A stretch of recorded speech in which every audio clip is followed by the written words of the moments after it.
Hili sakata la aliyekuwa mwenyekiti wa zamani wa chama cha demokrasia na maendeleo Freeman Aikael Mbowe ya kuondoka katika chama cha Chadema na kwenda kwenye chama cha Semu ni tetesi ambayo ina make sense kwa asilimia kubwa sana.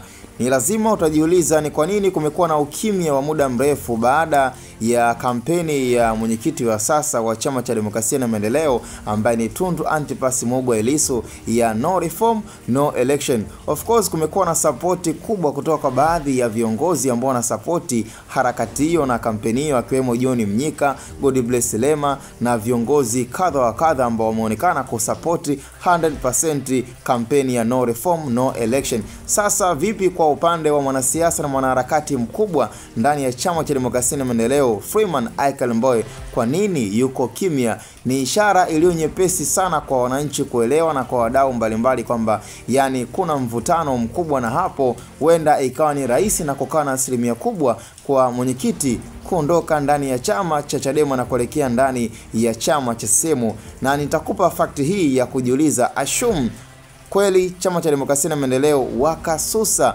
kwenye uchaguzi kama waliweza kuweka mgomo kabisa kwamba kama hakutakuwa na mabadiliko ya katiba basi hakutakuwa na uchaguzi na wala hawatoshiriki na hawatojihusisha mpaka mwaka 2030. Alafu kama unavyojua madhara ya kususia uchaguzi manake inapelekea kwa chama kupoteza mashabiki, chama pia kupoteza direction kabisa na ushawishi kutoka kwa wananchi. Kwa hiyo kutakuwa hakuna haja ya support kutoka kwa kiongozi kama Freeman Aikael Mbowe kutoa ushauri, ilhali tayari mwenyekiti ameshakubali madhaifu hayo ya chama kuweza kudondoka na kuporomoka kwa kupitia hili sakata la no reform no election. Kwa hiyo itakuwa ni njia nyepesi na njia rahisi kabisa ya Freeman Aikael Mbowe kama kutotokea nafasi ya yeye kama yeye kuweza kuingia katika mfumo tena na kuwa bado katika ile on point yake ya kuwa mwanaharakati wa kisiasa, basi ni lazima tu ataenda katika chama pinzani.